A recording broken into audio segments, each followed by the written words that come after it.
So basically,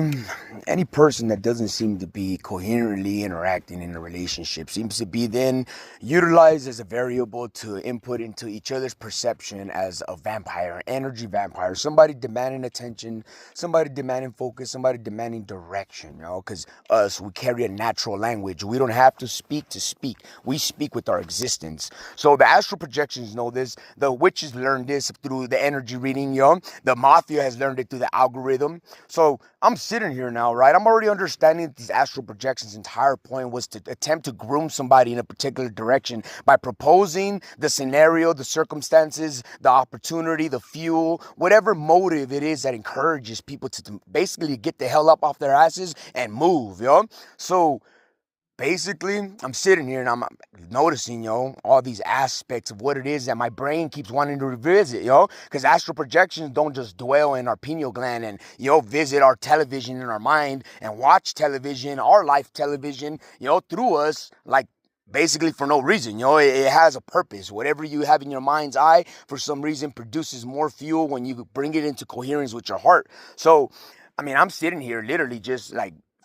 freedom, But also freedom means that I'm open, and open means that everybody else's possibilities become possible. All that I have to do is bring my perception into that awareness. So while I'm sitting here, I'm just noting that that's exactly what these whispering astral projections are doing, is attempting to whisper my attention into the scenario that they're basically narrating, which has nothing to do with our reality, but uses all the variables in my immediate moment to create circumstances and scenarios that are revolved around intention, around attention, basically around somebody having to become super vigilant, hyper-focused, and then susceptible to whatever it is that they themselves may inquire within themselves to be answered as an answer, because they'll trust themselves before, well, usually they tend to, before anything else, and then just kind of go about figuring out answers after that,